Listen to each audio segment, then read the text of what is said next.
प्रिय छात्र, आप सभी लोग कैसे हैं। हम आशा कर रहे हैं कि आप लोग बहुत ही अच्छे होंगे। देखिए, हम लोग अभ्यास 1 पढ़ रहे हैं, वास्तविक संख्या, विषय गणित है। प्रश्नावली 1.3 के प्रश्नों को हम लोग पढ़ेंगे, लेकिन उससे पहले जो है आज एक उदाहरण नंबर 11 है जिसका हम लोग अध्ययन कर। देखिए, उदाहरण के हर प्रश्नों को देखना इसलिए ज़रूरी है क्योंकि उदाहरण के भी प्रश्न परीक्षा में आते हैं और उदाहरण के आधार पर ही पूरी प्रश्नावली हल होगी। देखिए, अगर चैनल आपको अच्छा लगे तो सब्सक्राइब करिए, लाइक करिए। अगर किसी प्रकार का कोई दिक्कत है तो आप कमेंट करिए, ठीक है। अगर आप ऐसा करते हैं तो हम लोग का भी मनोबल क्या होगा, अच्छा होगा। और अधिक से अधिक हम प्रयास करते हैं कि आपको अच्छे से अच्छे तरीके से समझाऊं ताकि अधिक से अधिक आपको बातें समझ में आ जाए। देखिए, दिया है, दर्शाइए कि 3 करणी 2 एक अपरिमेय संख्या है। मैं बार बार क्या बताऊं आपको, मैं पहले ही बताया था कि इसमें अपरिमेय दे करके और अपरिमेय साबित करने के लिए कहा जाएगा। तो ये अपरिमेय है, 3 करणी 2 अपरिमेय है। ये तो क्लियर, पहले आप ये जानिए कि ये अपरिमेय है कि नहीं है। तो मैंने एक नियम बताया था कि ये परिमेय है, बीच में क्या है, कुछ चिन्ह नहीं तो गुणा है, यह क्या है, अपरिमेय है। तो बताइए, परिमेय में जब गुणा होता है अपरिमेय का तो क्या होता है, अपरिमेय आता है। परिमेय में जब जोड़ते हैं, घटाते हैं, गुणा करते हैं, भाग करते हैं अपरिमेय का तो वह सदैव अपरिमेय होता है। इसको पीछे जो मैं वीडियो बनाया हूँ उसमें देखेंगे तो इसके रूल को मैं समझाया हूँ। अब देखिए क्या करें, तो कैसे हल करेंगे, मानेंगे। जैसे हल कर रहे हैं, देखिए किस तरह से हल करेंगे। सबसे पहले अपरिमेय दे करके अगर अपरिमेय पूछे तो हम मान लेते हैं कि माना 3 करणी 2 एक परिमेय संख्या है। परिमेय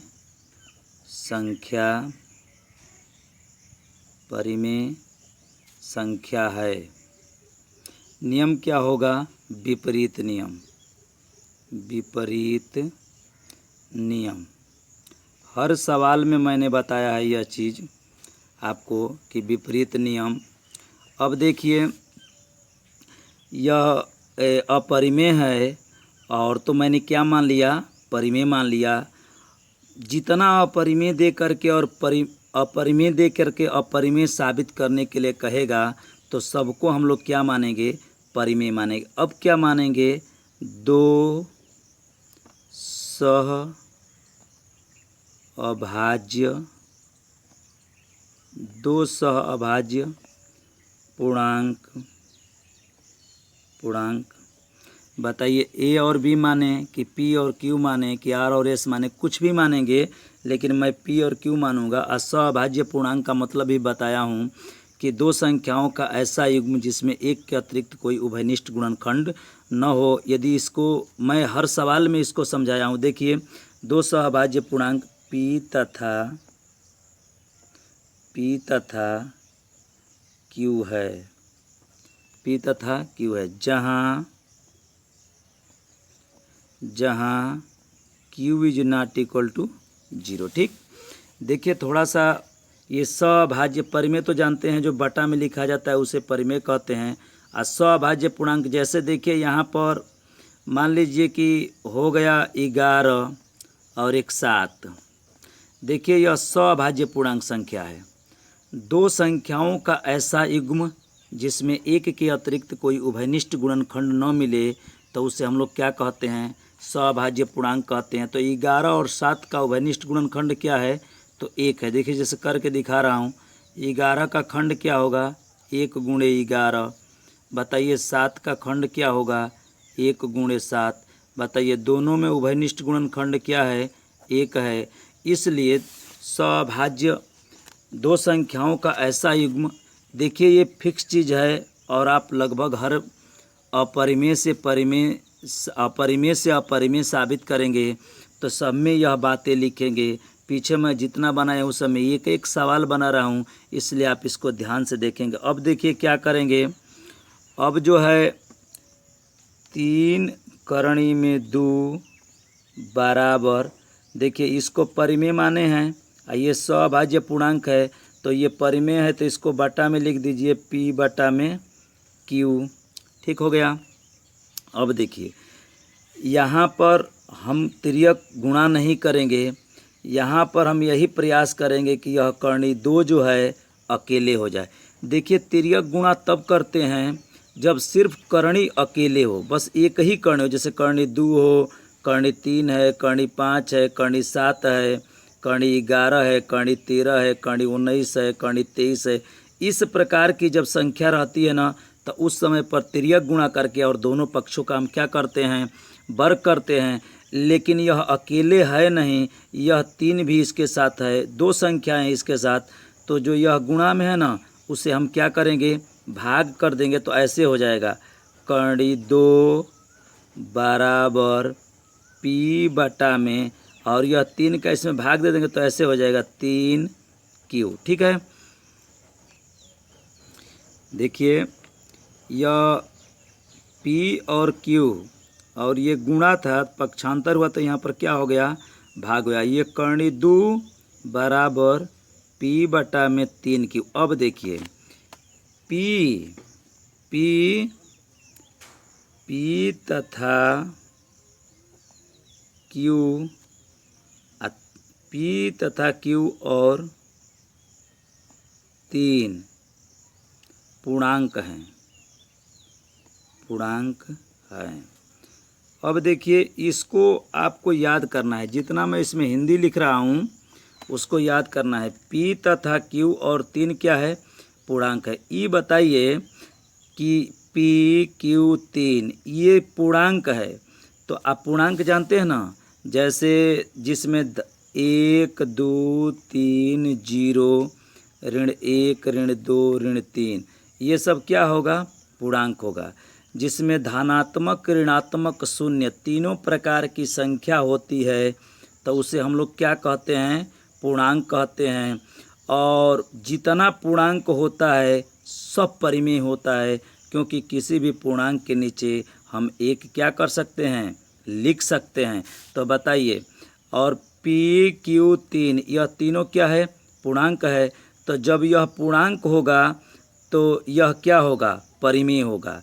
माने P Q 3 पूर्णांक है, इसलिए ठीक है, इसलिए P बटा में 3Q एक परिमेय, P बटा में 3Q एक परिमेय संख्या है, परिमेय संख्या है। अब आप यह बताइए कि जब यह परिमेय होगा तो इसी के बराबर यह कर्णी 2 लिखा गया है, तो यह परिमेय होगा तो यह भी परिमेय होगा। क्यों, जैसे मैं ऐसे लिख दे रहा हूँ, जैसे बात समझिए, राजू बराबर मोहन बराबर गीता बराबर, मान लीजिए कि मैं यहाँ पर लिख दे रहा हूँ 5। इसका तात्पर्य क्या होता है, इसका कथन यह है कि राजू मोहन गीता तीनों आपस में क्या हैं, बराबर हैं। यदि राजू के पास 5 रुपया है तो मोहन के पास भी 5 रुपया होगा और गीता के पास भी 5 रुपया होगा। अर्थात कहने का मतलब है, क्योंकि इन तीनों के बीच में हमने क्या लिखा है, बराबर लिखा है। तो यह जब P बटा 3Q, जब यह क्या हो सकता है, यह पूर्णांक है, यह पूर्णांक है। आप ऊपर माने भी है यहाँ पर कि पूर्णांक है P और Q, तो जब यह पूर्णांक है तो इसे हम परिमेय लिख सकते हैं। जितना पूर्णांक होता है सभी को हम परिमेय लिख सकते हैं। तो जब यह परिमेय होगा तो इसी के बराबर यह कर्णी 2 लिखा होगा, लिखा है। तो अर्थात कर्णी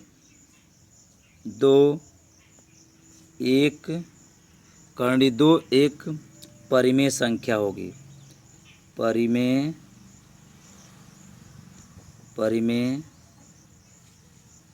संख्या होगी। देखिए यह जो लिखना है ना, इसको आपको बढ़िया से समझना है, यहीं पर थोड़ा दिक्कत हो रहा है। ये पूर्णांक है तो पूर्णांक है तो क्या होगा, परिमेय होगा। तो जब ये परिमेय होगा तो यह भी क्या होगा, परिमेय होगा। यह दर्शाता है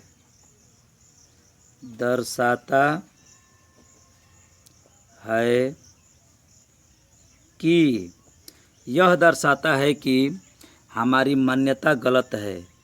हमारी मान्यता या अवधारणा या सोच यह दर्शाता है कि हमारी मान्यता गलत है। यह आपको लिखना पड़ेगा, यह गलत है, लेकिन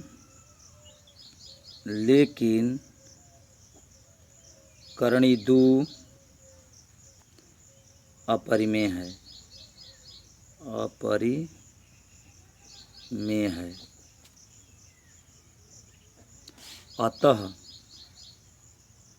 अतः 3 करणी 2 एक अपरिमेय संख्या होगी। अपरिमेय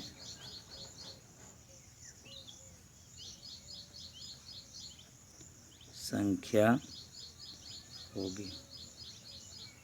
ठीक है, इस तरह से यह हो गया। देखिए फिर से मैं बता दे रहा हूँ, दर्शाइए कि 3 करणी 2 एक अपरिमेय संख्या है। जब अपरिमेय कहेगा तो आप परिमेय मानिएगा। नियम क्या होगा, विपरीत। 2 सह-अभाज्य पूर्णांक P और Q लीजिएगा, A B लीजिएगा, C D लीजिएगा, कुछ भी लीजिएगा, लेकिन उसका हर 0 नहीं होना चाहिए। तो जब इसको परिमेय माने हैं और यह भी पूर्णांक P और Q है तो इसको भी बट्टा में लिख दीजिएगा। उसके बाद यह जो 3 है ना, उसका गुणा में है, इसलिए वह भाग हो जाएगा। और इसी के बारे में आप चर्चा करिएगा। P और Q क्या है, पूर्णांक है। P और Q क्या है, पूर्णांक है। तो जितना P Q 3, यह तीनों क्या है, पूर्णांक है। तो जब यह पूर्णांक है ना तो यह परिमेय होगा ना, क्योंकि नियम है कि जितना पूर्णांक होता है सब परिमेय होता है। क्योंकि किसी भी पूर्णांक के नीचे आप 1 लिख सकते हैं। तो बताइए यह जब परिमेय हो गया तो इसी के बराबर यह लिखा है करणी 2, तो यह जब परिमेय हो गया तो यह भी परिमेय होगा, निश्चित है। अगर इसके बराबर लिख दिया होगा तो 9 ऐसे लिखा होता, करणी 7 बराबर करणी 2 बराबर ऐसे। तो जब यह परिमेय तो ये भी परिमेय और यह भी परिमेय होगा, अर्थात करणी 2 एक परिमेय संख्या होगी। जब ये परिमेय है इसीलिए यह परिमेय हुआ है। लेकिन बताइए यह कभी परिमेय होगा, नहीं। यह दर्शाता है कि हमारी मान्यता गलत है। लेकिन करणी 2 अपरिमेय है, अतः 3 करणी में 2 भी एक क्या होगा, अपरिमेय संख्या होगा। नेक्स्ट अगले वीडियो में मैं प्रश्नावली के प्रश्नों को हल करूंगा। धन्यवाद।